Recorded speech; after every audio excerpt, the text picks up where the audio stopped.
Hi, everyone. Welcome, prospective and past submitters.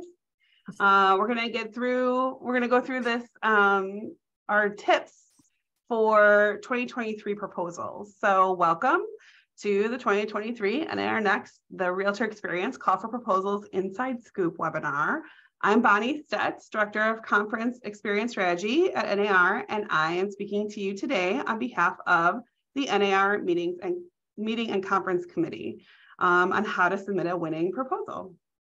So we're going to be recording this webinar and posting it to the Next Up page on narnext.realtor. And as well as emailing everyone who registered, they will get the video and this PowerPoint. We're going to do a PDF of it. And so that will be available to you all after we get through this in case you have to jump early. So first off, the location is now Anaheim, California. Due to our original location being Las Vegas and Las Vegas not allowing us to be over a weekend, our dates were planned in 2023 to have a different day pattern. So we kept that day pattern when we moved to Anaheim. So now we'll be in Anaheim, California. The dates will still be November 14th through 16th, 2023. So that's a Tuesday, Wednesday, and Thursday. This is a big change from our normal pattern, which is usually Friday, Saturday, Sunday. So just wanted to point that out to everyone in case you had not noticed that, which means our Sunday and Monday will be our pre-conference courses and our field experiences. So we're going to go through a couple of technical things in the submission process, and then we're going to go through topics and changes that are happening for next year. So one of the most important things that I want to point out as part of the technical submission portion of this is the videos, because this can sink people pretty quickly when they either don't submit a video or they don't submit a video in the best way that highlights their talents. So you'll see I've done a quick cutout here of the screenshot of the place where you would submit a link to your sample video. A sample video must be included. The reviewers are going to watch about 1 to 2 minutes of it. So it's best that you make sure that the video is edited to your best content. So you might want to cut out an intro. You don't want to submit a whole presentation that begins with, audience noise or an intro, because most reviewers are not going to have the patience to sit through 5 to 10 minutes of intro to get to the content. So just make sure that whatever kind of sample you provide, it does have your best content that demonstrates your skills. It does not have to be from a live course. It can just be a self-recording. It does not have to be on the topic that you're talking about, but I will say that it does help when it is. It can be the same sample if you decide to submit more than one proposal. It can be the same video. It does not have to be different. And it must include the protocols here, the HTTP hyphen with it. So that's how it reads it. And that's how it tees up for our reviewers in the form. So this is going to be the easiest way to make sure that the reviewers see your whole video and that it's operational in our review form. Submission content, title. There is such a thing as too clever and too punny. So we want to make sure that your titles at least give somewhat of an indication of what they're going to be learning about. We've seen some really general titles, and we've had to update those before they go into the program, just so that people who are very busy, like they're looking through an entire schedule that's got a lot of things packed into it. We want to make sure it's attention getting, but we also want to make sure that it's clear. Your key takeaways will be published inside the description. Sometimes, actually, the key takeaways are used mostly by the committee. The description is what is published. So the key takeaways should be succinct and say exactly what you are. Usually it's referred to as learning objectives.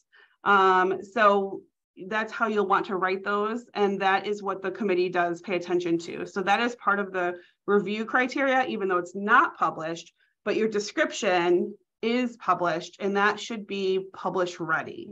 So And then if you don't have your speakers confirmed, let's say you're doing a panel discussion, just make sure that you have put in somewhere, whether it's the key takeaways or descriptions, that what you intend, the speakers that you intend to include. So even if you don't have their names, you can at least say what expertise they'll be bringing.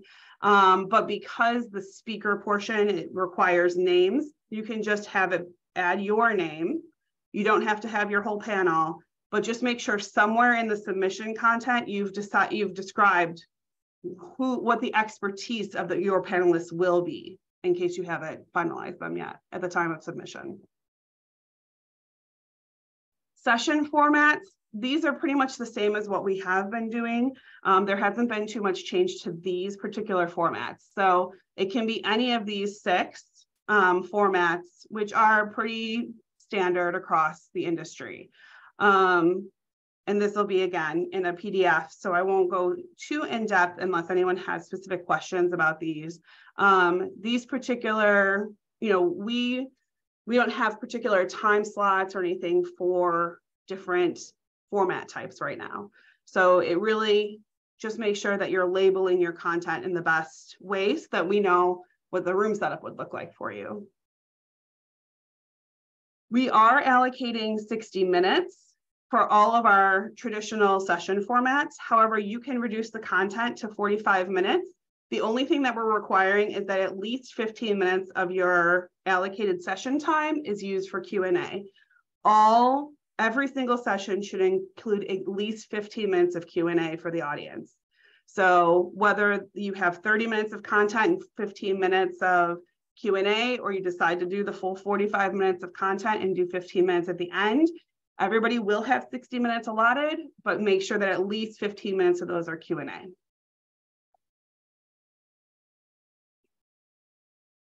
Field experiences. This was a new format that we had designed for Orlando, but thanks to Hurricane Nicole, we were not able to present it in 2022. So they will be new to the 2023 audience. Now, the field experiences this year, they are still on the website if anybody wants to see what those itineraries look like. They are all pre-conference. They're either half-day or full-day experiences, and the excursion must enhance the learning experience.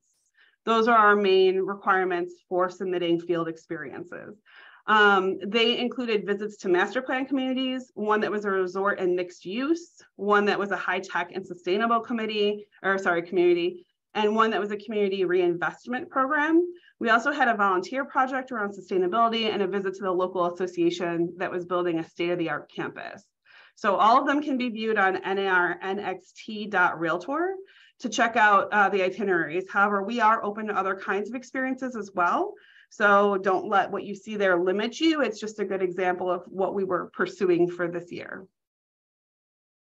Additionally, these may be designed and sponsored. So if you're looking for a sponsorship opportunity, if you're from a corporation or a company that's interested in doing this as a sponsorship opportunity, you can reach out to NAR@heiexpo.com. So I think Steph is putting that into the chat right now for everybody. So let us know if you're interested in that. However, just remembering that it must be educational versus promotional. And again, that the field trip part of it is enhancing the learning experience. The other new, this is big, this is the other new big format that we're going to be trying as a pilot at 2023's NAR Next. It's the Problem Solvers track. So tab 5, so as you can see, this submission process, if you've done it before in the last couple of years, at least the last 5 years, it has not changed. So it's still, you'll be presented with a tab by tab. You'll go in, complete it, save it, and then go back up to click the next tab. That's how the form works if you haven't been in there yet. If you have been in there, again, it's the same as the last couple of years.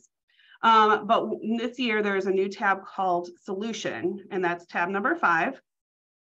What we're doing here is that all of your submissions are considered for the 60-minute slots.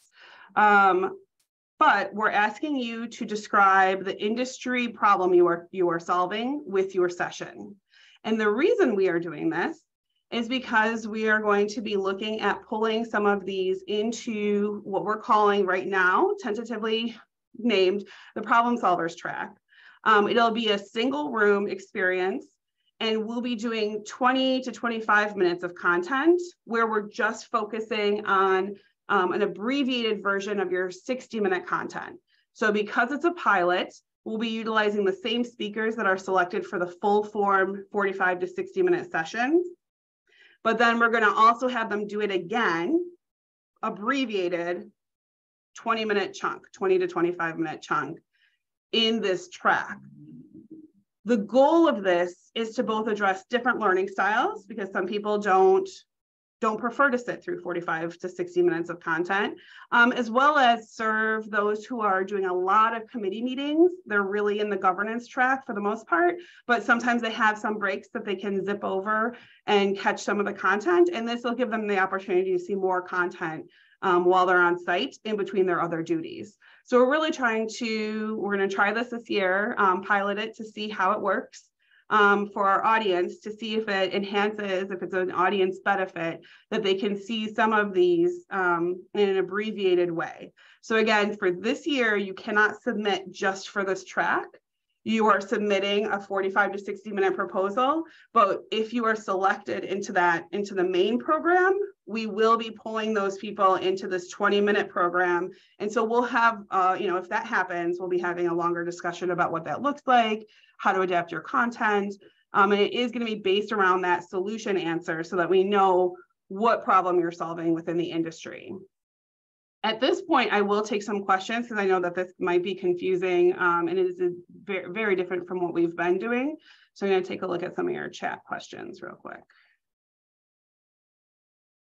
So yes, you will send in the 60-minute version. You will not do a 20-minute version. What will happen is we'll be reviewing all of the proposals based on your 60 minutes of content. And then we will hold a webinar with you all to discuss how we would abbreviate your content, like how you would cut down the content to just focus on the solution that you're providing on an industry problem. So what you would be doing is focusing on the 20 minutes of most distilled content from your 60-minute discussion. So you would not be doing this separately. You would the only thing that's going to help us is seeing which problem you are solving in the industry, and then we'll be able to help you decide how to cut that down from 30 or 45 minutes of content, because remember, we've got 15 minutes of Q&A for the 60-minute long forms. So we'll be discussing how to cut that down. So let me just go through some more of your questions here.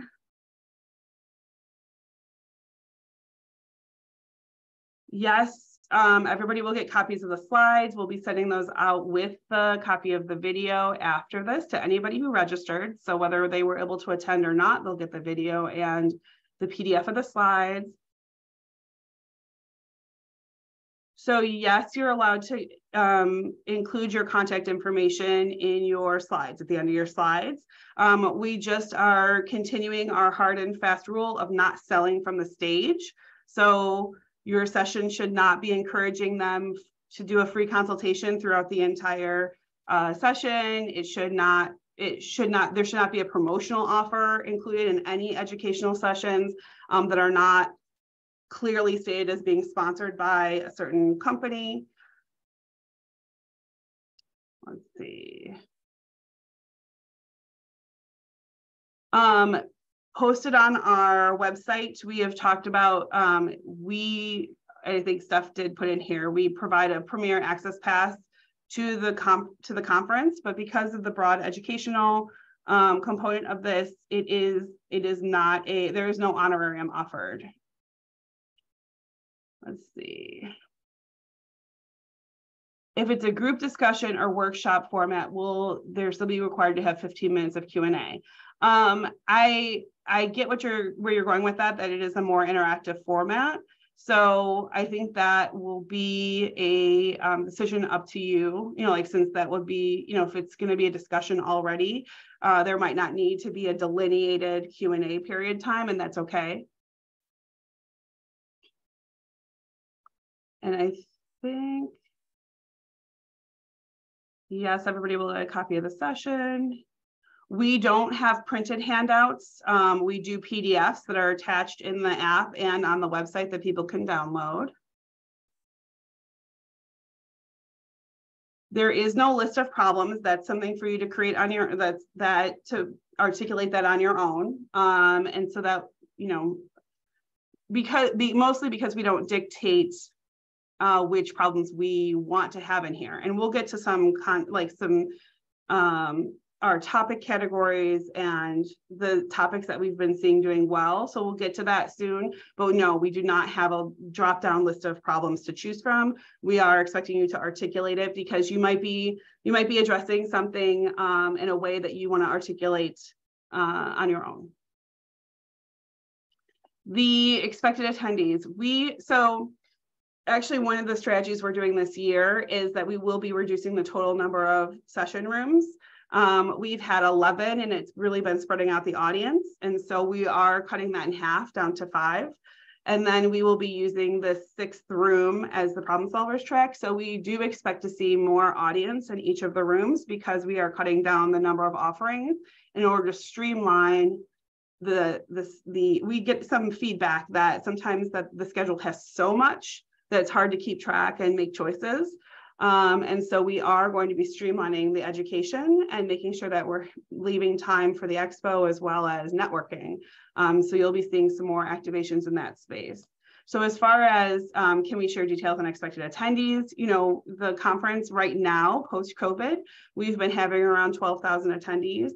And so you know, what their attendance behavior is like. We've been seeing, you know, about 200 per room, except in some of the really larger, like Lawrence's session, we always have about 1,500 people in that room. But I think for a normal concurrent education session, you can expect between 50 and 200, depending. Although that could change this year with the reduction of number of rooms. The deadline for submission is January 9th, and I'll go through that again at the end. Videos can just be a sit down self-recording, absolutely. And again, it should just be, I would say no more than 2 minutes because the reviewers probably are not going to watch more than 2 minutes of it. Yes, we do provide link backs to your social if you provide them in your profile when you are completing your forms.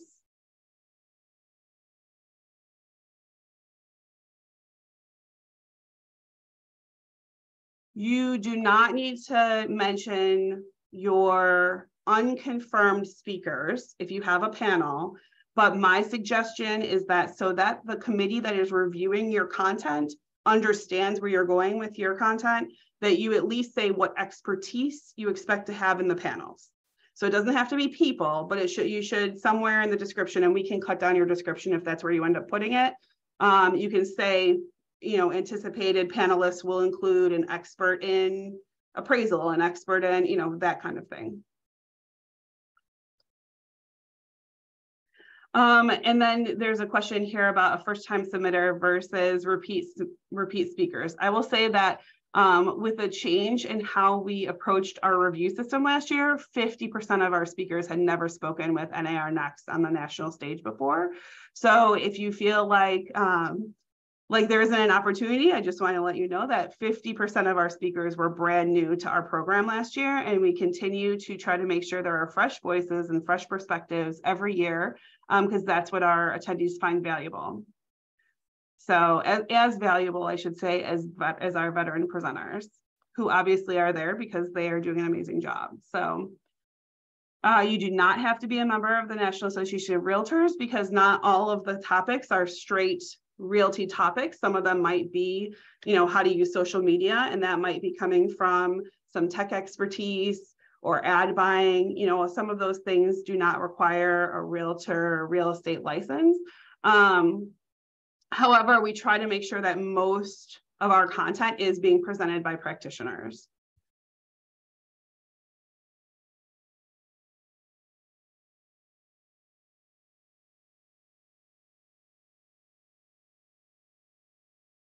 So we're going to go through some of these. So I'm going to continue then because I'm seeing a lot more questions about things that we are going to get to later in this. We do not allow door prizes or giveaways or promotions because your session is supposed to just be about like the education. And so any sort of giveaways, promotions, that becomes a sales pitch and a lead generator. And you are allowed to have your contact information. We do display it on the website, but again, offerings of free consultations and things like that are not something that we're allowing to be promoted from the stage.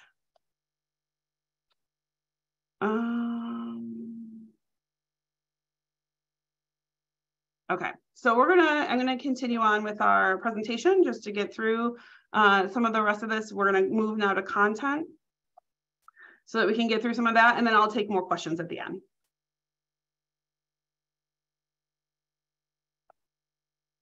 Okay, the most successful submissions that we've had are inclusive, meaning is the content you are submitting designed for a national audience? Remembering that it's great to have both a macro and a micro perspective. So if you are dealing with, let's say you're dealing with a topic about appraisal and you want to talk about it, you're going to want to think about what your audience at the national level is going to need from you. Is it inclusive and applicable to audiences of a variety of backgrounds? Is there more than one speaker? Is your speaker lineup inclusive of experts from a variety of backgrounds and perspectives? If you can answer yes to all of these questions, you are well on your way to a winning proposal. The next piece is it innovative? Does your proposal demonstrate a new method or tool for conquering a common industry challenge? Proposals should feature a novel perspective, method, tool, etc., for approaching relevant and timely challenges practitioners are facing in the field. And then finally, is it timely and relevant? So is it uniquely relevant to the current market? While we always have bread and butter topics, cutting edge topics that address unique market conditions are also set up for success. Examples from this year include sessions addressing handling multiple offers on both sides of the transaction. That was earlier in the year. Later in the year, we were talking about, lead generation when when the market starts slowing down. So managing teams remotely has been big. Managing teams in multiple markets has been big. Post-COVID business planning. So it just, whatever the market is at the time, we want to make sure we're having timely, relevant content. And then for things that are bread and butter topics like sales, lead generation, running your business, those bread and butter topics we always have because they are part of why we're there to exist, is to make sure that we're addressing challenges for every level of realtor who attends. So just making sure that maybe you have a different perspective on an old topic. So here is our list of, these are the 14 topic categories. The majority, we receive more entries for sales and marketing and social media and video strategies than all other topic categories combined. So keep that in mind. That's not to say we also schedule more sales and social media topics than we do the others combined, mostly because that's what we're getting. But we also know that that's what people come to us for. However, just keep in mind that if you are going to be submitting something on sales and social, you might also want to think about what your other talents are in some of these other topic areas that have less submissions. Because the ratio of acceptance on those is much different than obviously the very competitive two at the bottom here with the sales and marketing and social media and video. That's especially where you want to make sure you're being innovative, is in anything that's a super competitive category. So these are some of your examples of topics that have done well and have been well attended at the past two 2021 and 2022 conferences. And then 2023, we've added some suggestions. So for examples from this year, the business of running a business. A lot of people are still coming to the national conference to understand basics about how to improve their business running, their business systems, including what kind of tech they're using, their taxes and how taxes have been changing, especially at the federal level, obviously because it's national and what impacts everyone, branding, They're still interested, and we're still getting high attendance in managing teams, leading, retaining, recruiting. Those are still very popular topics, pulling a lot of attendees. Sales strategies always do well. Social media, video, Canva, ad buying. All of those things did very well this year. And then thought leadership. So a lot of places where we talked about trends or top producer panels, all of those, and like how people are incorporating DEI initiatives into their business strategy. All of those topics did really well with attendance this year at this year's program. So looking forward, we are expecting some of those same topics to continue to do well. Always submissions directly related to handling unique market aspects. Those always do well. Sessions that address the NAR strategic framework. Considering that the framework is new, I know Steph is going to post a link to it on the nar.realtor website. This is a great opportunity to take a look at that and make sure that your content is supporting that. Managing teams effectively, still a great topic and well attended. New tech always gets a ton of attention. Real estate investing, this has been getting more and more attention at all of our conferences. So anywhere that you can provide expertise on investing as a realtor or advising investors it's going to do well. Managing your business at both the agent and the broker level, thought leadership and trends, and again, new spin on bread and butter topics.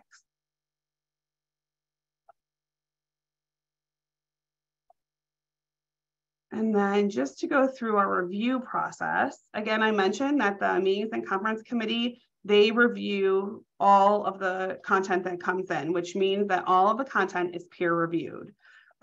This makes it more relevant, and one of the reasons that our attendance continues to increase with number of paid attendees who are coming for the education program and how that's being reported on our exit surveys. All proposals are reviewed a minimum of 3 times, but usually at least 5 times each.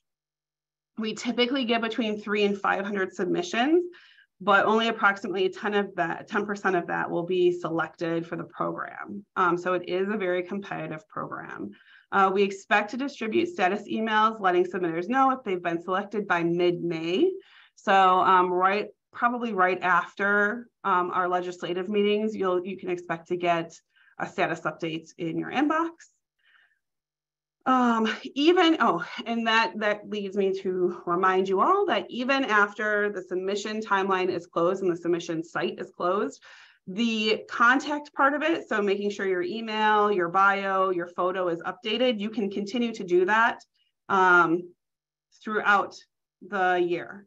So even if the submission process is closed, if you've moved companies and you have a new email, you can go in and make sure that that's updated, because then you will definitely get your status update. If that is not updated, you may not receive your status update. And one last one, if you are accepted into the program, we know that some content will evolve over the months leading up to NAR Next. So we expect all content to be current to reflect any regulatory changes to any systems or social media channels that are described within your content. So just making sure that while we know our call for proposals happens kind of early comparatively to maybe some other sessions and shows, that we are expecting that it might not be exactly what was described in the description because things evolve. So Google ads, we know that those have Facebook ads, those change constantly, their algorithms. And best practices, the regulatory environment regularly changes. So just making sure that if your content addresses anything in the environment that changes, that you are keeping up with those changes and presenting the most accurate and up-to-date content to our attendees. So just wrapping up, we have an email for general questions in case you have anything after we finish this webinar and have any questions. Definitely feel free to drop us an email there. The deadline, again, is going to be January 9th. We have rarely issued extensions on this, so just make sure that you're planning to be completely submitted. And don't forget to submit, although we do send an email.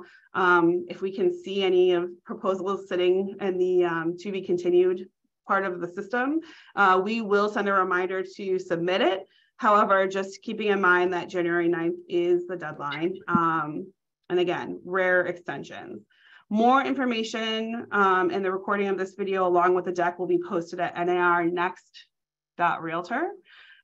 Next up, the next up page will have the video recording, and the call for proposals page has more information, and we'll also have a copy of this PDF. So I appreciate your time, and now I'm going to go back to looking through some of your questions that I can answer now before we all head out. Okay.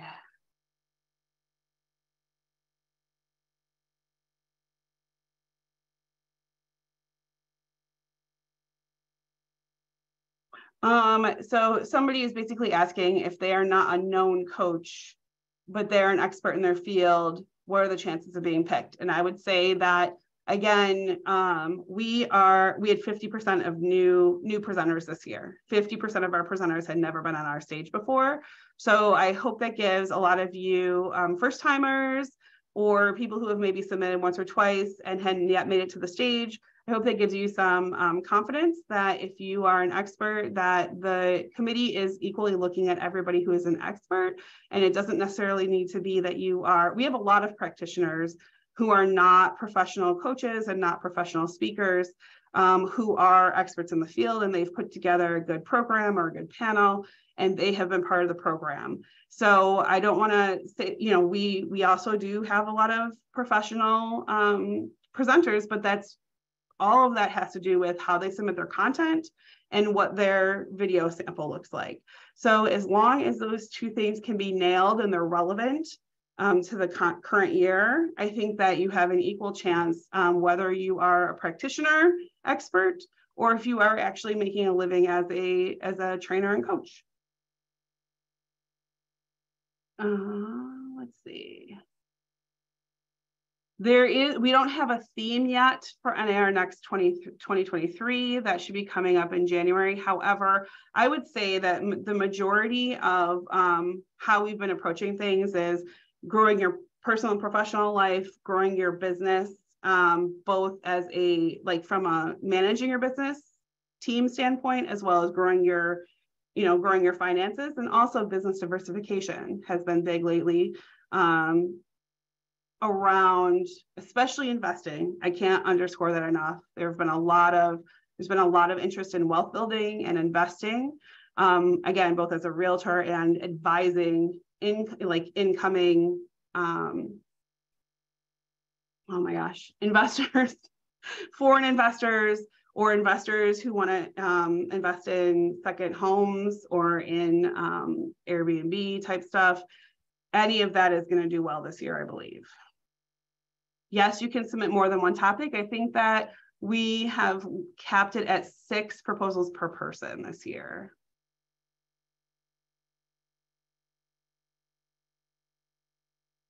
Yes, we are considering topics for association executives. I will say that our association executives, actually what I will say is that the form that you fill out at the very end asks you if you would like your content considered for any of our other conferences, and I do pass that along. So that will happen. We will pass it along to the stakeholders who are in charge of planning any of those conferences that are listed in that last piece of your submission process. And so yes, we do some association executive content, but I will say that the association executives have said that they have less time at our conference than they do at, say, like an AEI, where it's directed at the association executives. And I know that they also have their own separate call for proposals.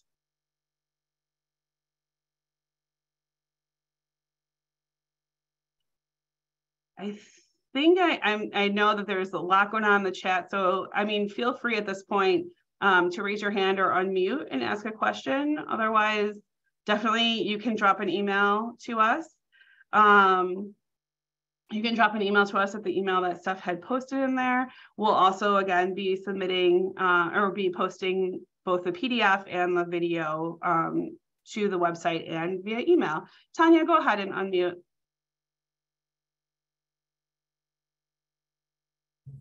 Hello, thank you. This has been very informative. I'm Tanya. My question to you is, you want referrals, and so putting down referrals, are they to do with the industry, the real estate industry, or can there be other referrals? Mm-hmm. And are you going to ring them and ask for, what sort of questions would you be asking them mm-hmm. to support your proposal? Because I need to reach out to these people and ask for their, if they would be generous enough to give a referral. And so just to give a heads up to the people I'm considering. Sure, that's a great question. So there's two different places in the forms. The first one is the very first page. We ask if you're submitting something based on a request from somebody, like from a committee or a leadership. That is not a requirement, and most submissions are not from that. It's just so that we can identify them in case, one of our committees was requested to submit something. Then we can let them know this is really representing that area or committee of NAR. So that is not a requirement, and also it's not. It doesn't heavyweight the proposal. So I don't worry about that as much. But then, yes, later on we ask for references. And so I would say that for the large majority, we don't usually check a ton of references. It is mostly based on your demonstration of your expertise via your video, as well as how well your content is articulated in the title, key takeaways, and description. So I'd say that's where we heavily lean. But I do know that, like, for new presenters who have not presented with us before, sometimes our committee will take a look at that and say, hey, like, maybe we should just see if we can find something on this person and like how well they did at some other show. Does not need to be a realtor event at all. Because again, we know that some of our experts are not coming from necessarily the real estate industry. Again, many of them are, because that's the business we're doing here. But there are some topics that are better suited for industry adjacent people, and so we realize that, and we are just excited about that in the program. All right, Ahmed, you can go ahead and unmute. Yeah, Stephanie had actually answered my question. When I go to these sessions, there are handouts, and I just want to know, if I'm selected, the handout that I will provide, are they going to be printed at NAR using their materials, or should I bring them along with me? So we don't do printed handouts at all. We are a green, sustainable event. And so what we do is provide PDF links in both the mobile app and on the website within your session. So your session will be attached to your profile, which will have, again, something that somebody else had asked for, your socials. Your contact information is going to be attached to your session, but so will the description and any handouts that you submit. Somebody else asked, can you speak alone? And yes, you can definitely speak alone or in a panel. We accept both. Thank you. Yep, no problem. Jim, go ahead. Do we need to be prepared to do a hybrid event for both live and virtual this year? So that decision has not been made, but what happened, for example, for this year and the last year as well, was that 2 of our rooms were hybrid and the rest of our rooms were just for the in-person audience. So that's how we've been handling hybrid right now. And if you end up being in a hybrid room, we have somebody in your room that's pulling questions from the online audience to ask you so that they can be addressed as well. But I will say that brings up another good option, is that currently we are not doing hybrid presenting, meaning that you are piped into a live audience via Zoom. We're not doing that. All of our presenters are in person on the stage, and our hybrid perspective is that they are being transmitted out to our live audience on the platform. Trisha, go ahead. So I'm just asking, based on our experience this year in Orlando, we had a hurricane landing. It was following me coming from Miami. So in Florida, that is likely to happen. We are not having it at Florida, but natural disasters do have a way of happening. And a lot of our presenters, even governance meetings, there was a lot of people who were not almost able to make it on time. They took different ways, like, rain, trail, sea, whatever they could to make it there. So is the conference committee kind of geared towards working with, let's say, if we had a disaster, I was lucky enough that I didn't have any problems. But if I'm scheduled for a particular day and something prevents me from getting there, is the conference committee ready to kind of work with us at the last moment to shuffle because that's outside our control. That's something we can have no way of preventing or knowing ahead of time. So you mean rescheduling within the same conference? Because Stephanie actually did work with, I think we had only 8 cancellations with the hurricane, complete cancellations, and we had about 8 sessions that were rescheduled from Friday to Sunday or Saturday afternoon that couldn't make it in on Friday because of the delays. So we do our best to reschedule when we can, but we also, obviously natural disasters or things of that nature, we will work around that and have. All right, Tony, go ahead. Thank you.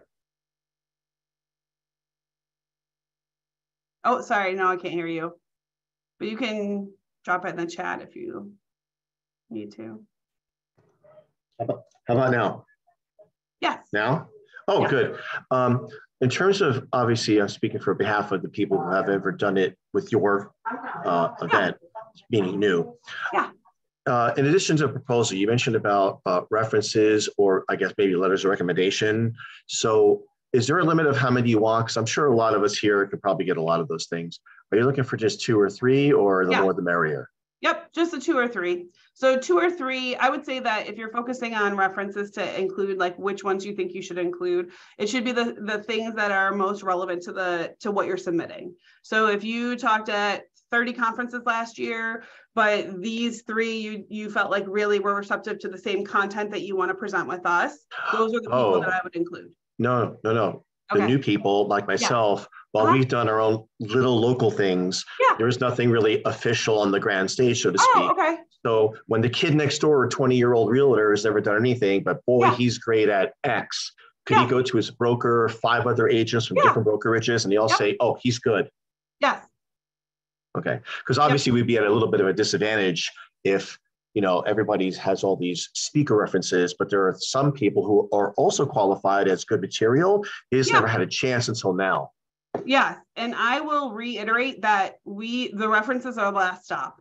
We first focus on the video and the descriptive title, key takeaways and description, and the video weigh much heavier than any of the references. And the references are just kind of there to help us if we feel like we need a little bit more information, or if we're trying to make, we've talked about how competitive this process is, only accepting about 10%. If we are looking at a couple of different people, then we might use those references to just make a final decision on which one of the 3 people in the same content area we're going to take. So I see. Primarily. Is there a list of these? It's on the website somewhere, correct? I think I saw like a month or 2 ago where you itemize what you want for submitting the proposal about the video and the write-up and who to send it to. So it's all documented in one of the links here in the chat. So the best way to do it is to go in and take a look at the form itself, because it's the form that has all of those pieces. But actually, I think, Steph, maybe we do add something to the call for proposals page where it details out what you're going to need before you start it. Maybe we do that. Because right now all of that isn't. I wouldn't say that it's like bulleted out on our site, but it is in the form that's part of the site that's active now. Bertina, go ahead. Hi, I asked a question. Can you hear me? Mm-hmm. Okay, I asked a question, and I know you had so many popping up, and it was whether or not the submission of the video, because you're saying you're getting ready now to describe the details of that. Mine was wondering if you were to submit something, a snippet of a video that you might have done at some other function. Yep. Is that qualifiable? Okay. Yes. That any kind of video that demonstrates your speaking skills is fine with us, including a self-recorded video. So you could just record on Zoom or record on your iPhone. And as long as you can create a link and submit in there, that is totally fine. We just need to see that you're presentation skills are to par for the national audience. That's it. So it doesn't even have to be a live course. Thank you. Sure. Martha, go ahead. Just for clarification purposes, Bonnie, does the video have to be professionally done, the one for the proposal? No. Nope. Okay. Thank you. Yeah, no problem.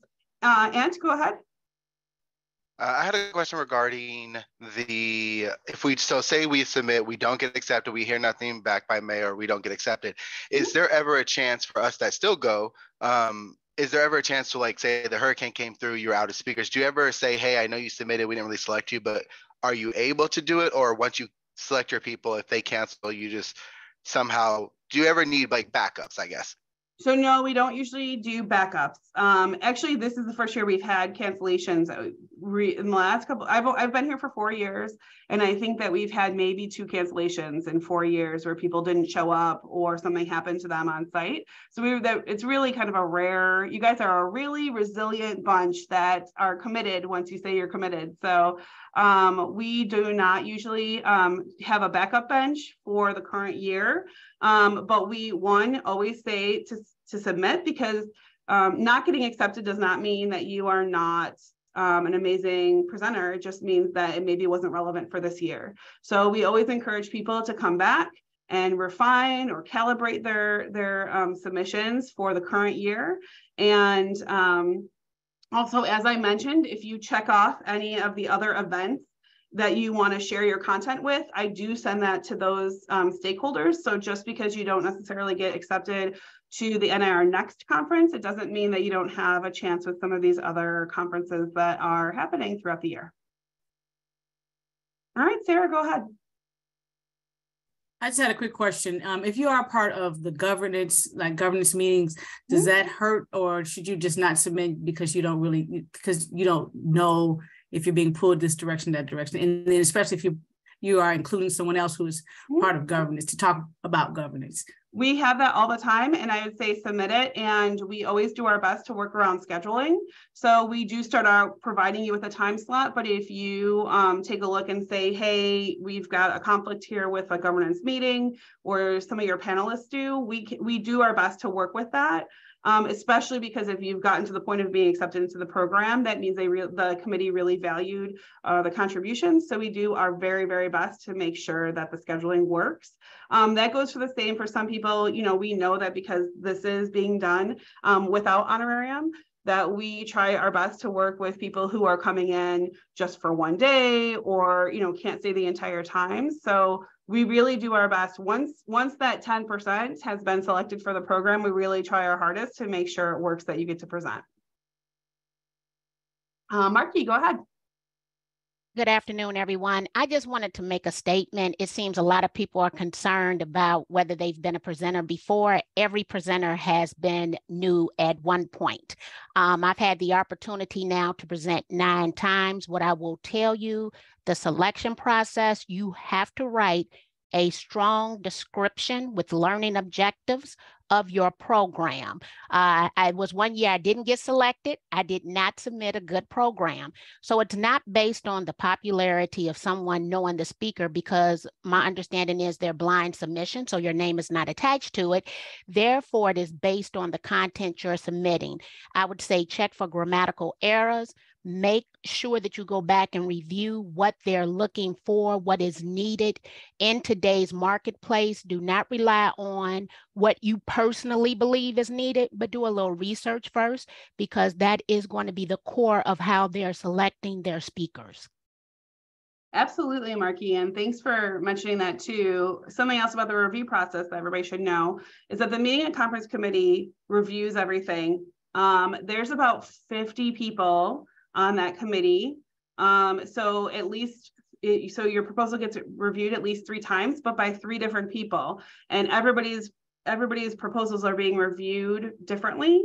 Not everybody sees every proposal, which I think actually helps with the equality piece of it. We also have other volunteers from other committees, like the diversity committee, also reviewing, or people on the leadership committee. So we have people from all over coming in to review. And I think that's why, again, I will reiterate, we had 50% of people on the stage this year who had never spoken at an NAR national event before. So I really hope that that gives everybody confidence that if it's a good proposal and if it's relevant and innovative and inclusive, that you have a great chance of being part of the program this year. Have a question. Do you have a recording of the 2022 speakers anywhere? So yes, all of the speakers are on playbacknar.com. So that product is a paid product unless you are an attendee this year. And Premier attendees actually have access to for free through December 14th, which I know is just in a couple of days. So you do have a couple of days left on the free product if you were an attendee this year. Otherwise, there's 2-minute samples of all of the speakers on playbacknar.com. And then you can also purchase the product of all of the speakers from last year and actually the last couple of years. Great, thank you. Sure. All right. Anybody else before we let you all go? And don't forget, we do have that email in case anybody has any questions that they didn't get answered today. All right, well, thank you so much for your time. We really appreciate everyone that put so much time and effort and passion into crafting and submitting a proposal. We do appreciate that. And we are always here to answer your questions. Again, January 9th is going to be our deadline, and you can expect to hear from us in May. So please let us know if you have any other questions, and we hope to see you soon.